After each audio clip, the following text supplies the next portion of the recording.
Assalamualaikum warahmatullahi wabarakatuh. Selamat pagi Bapak dosen serta teman-temanku yang berbahagia. Puji syukur kehadirat Allah SWT yang telah memberikan kita rahmat, nikmat serta hidayahnya sehingga kita dapat bertemu pada kesempatan pagi hari ini tanpa ada halangan suatu apapun. Selawat dan salam tetap kita limpahkan kepada junjungan kita Nabi Muhammad SAW yang telah membawa umatnya dari zaman Zahiliyah menuju zaman Islamiyah seperti yang kita rasakan pada pagi hari ini. Baik, kami dari kelompok 3 akan mempresentasikan hasil kerja kelompok kami dengan tema pembahasan yaitu objek dan ruang lingkup manajemen pemasaran pendidikan dengan mata kuliah Manajemen Pemasaran Pendidikan, dosen pengampu Bapak Roni Hersoyo, MPD. Baik, perkenalkan saya Maya Putri Damayanti, nomor induk mahasiswa 2011904007 akan mempresentasikan poin pertama yaitu objek pemasaran pendidikan.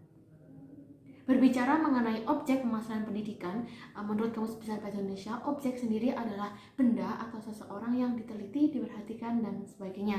Karena kita konteksnya adalah pemasaran pendidikan, maka objek yang kita bahas di sini adalah objek pemasaran pendidikan, yaitu masyarakat luas, termasuk orang tua, siswa, maupun peserta didik.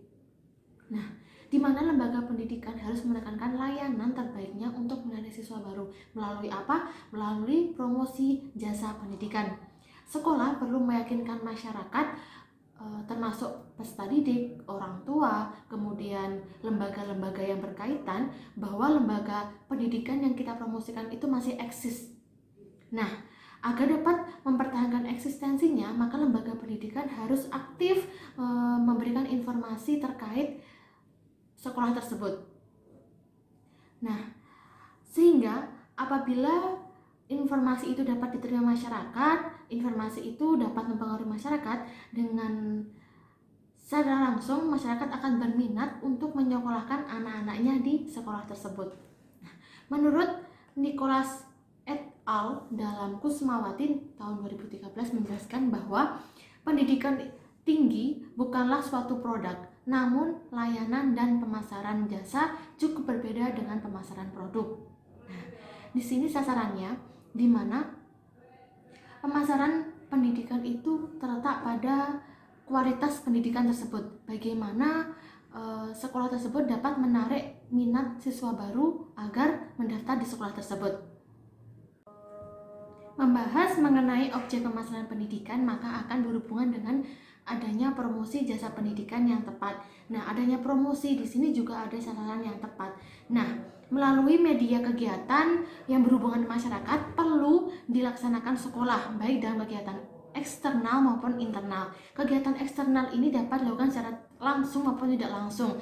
Nah, tidak langsung ini bisa melalui media cetak, televisi, radio. Sedangkan secara langsung ini dapat dilaksanakan dengan adanya konsultasi dengan tokoh masyarakat ataupun kita juga melayani kunjungan tamu dari luar.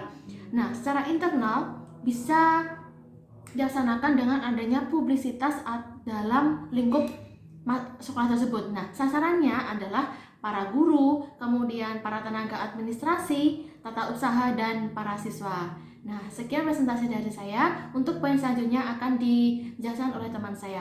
Akhiran, wassalamualaikum warahmatullahi wabarakatuh. Yaitu terkait ruang lingkup pemasaran pendidikan. Di sini ada 4 poin. Yang pertama yaitu produk dan layanan atau yang kita sebut dengan product and service.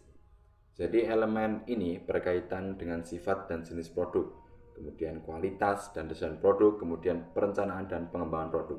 Jadi untuk produk dan layanan ataupun product and service yaitu suatu elemen yang di awal pendidikan, yaitu seperti ketika kita membeli sebuah produk makanan, yang kita lihat adalah brand ataupun kemasan dari luarnya. Begitu juga dengan dalam pendidikan. Bagaimana seorang pendidik itu harus bisa mengemas agar pendidikan itu disukai oleh masyarakat ataupun peserta didik, seperti itu.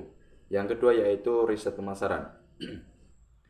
Riset pemasaran ataupun yang kita sebut dengan marketing research ataupun analisis sifat dan jenis pelanggan, ukuran pasar, sikap pelanggan, perilaku pembeli, dan juga faktor-faktor pengadaan pasar lainnya. Jadi untuk riset pemasaran yaitu bagaimana kita di dunia pendidikan itu bisa menyetarakan ataupun bisa bersosialisasi kepada masyarakat.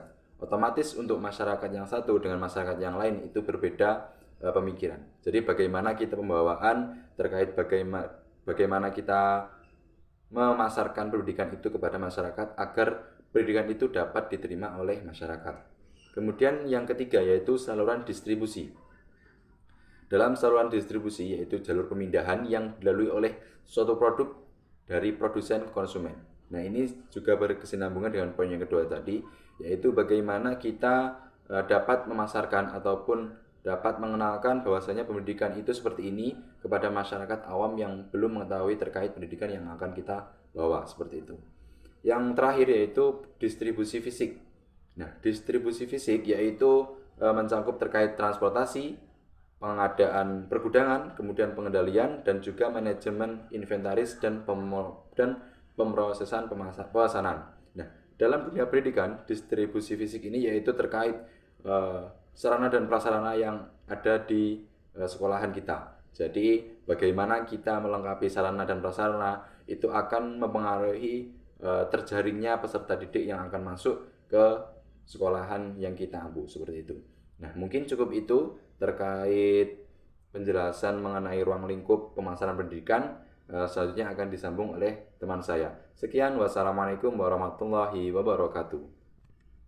Baik, bismillahirrahmanirrahim. Assalamualaikum warahmatullahi wabarakatuh.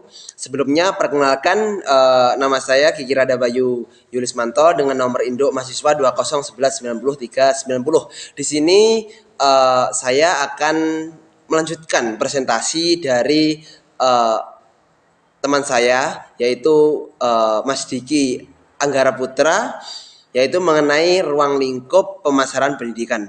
Baik teman-teman, langsung saja. Selanjutnya tadi yaitu mengenai keputusan promosi yang sudah kita ketahui bersama teman-teman, bahwasanya sebaik apapun suatu produk itu tidak akan memiliki nilai yang berarti apabila itu tidak diiringi dengan adanya promosi yang baik dan benar. Promosi ini tentu saja memiliki tujuan dasar, yaitu untuk menginformasikan kepada pasar atau konsumen tentang kesediaan produk dan menciptakan suatu permintaan produk tersebut. Ada berbagai alat promosi. Contohnya ya yang kita ketahui bersama di pasaran adalah adanya iklan, kemudian ada promosi penjualan, kemudian penjualan pribadi yang sudah marak sekali. Kemudian ada publisitas dan juga pendekatan hubungan masyarakat, ini penting untuk promosi. Kemudian yang selanjutnya yaitu keputusan penetapan harga. Nah, ini adalah satu-satunya, kita bilang satu-satunya elemen pemasaran yang menghasilkan pendapatan bagi perusahaan. Harga ini berkaitan dengan kebijakan dan strategi penetapan harga, penentuan harga, diskon. Nah, kita katakan diskon, kemudian komisi dan sebagainya, masih banyak lagi. Kemudian yang selanjutnya atau yang kita ketujuh yaitu analisis lingkungan pemasaran.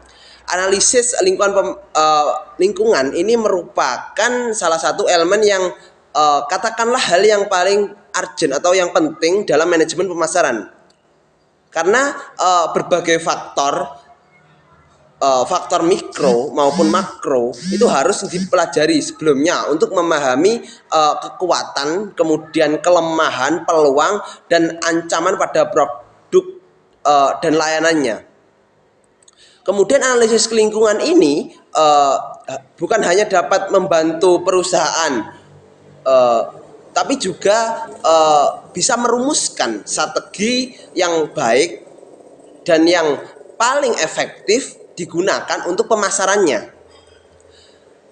Kemudian elemen ini juga mencangkup penelitian tentang lingkungan ekonomi, lingkungan secara geografis, politik, hukum, lingkungan sosial, dan budaya, serta lingkungan alam dan teknologi, baik dari dalam negeri maupun luar negeri. Untuk apa? Untuk agar dalam proses pemasaran ini bisa berjalan dengan baik dan benar, dan akan juga mendapatkan hasil yang maksimal. Kemudian yang ke-8 yaitu atau yang terakhir feedback atau umpan balik. Untuk dapat memasarkan suatu produk maupun layanan dengan sukses, penting bagi pemasar itu untuk mendapatkan umpan balik diperlukan dari pelanggan. Pemasar itu harus mengembangkan suatu mekanisme umpan balik yang tepat agar ketidakpuasan pelanggan itu dapat diidentifikasi dan melakukan perbaikan pada produk dihasilkan. Baik teman-teman, mungkin itu saja dari kelompok kami. Bila ada kurang lebihnya kami maaf. Nanti bila ada pertanyaan atau hal yang belum dipaham, mungkin bisa disambung di forum diskusi yang telah kami buat di media. Kemudian itu saja dari kami. Bila ada kurang lebih maaf. Akhiran wallahu muwaffiq ila aqwamit thoriq. Wassalamualaikum warahmatullahi wabarakatuh.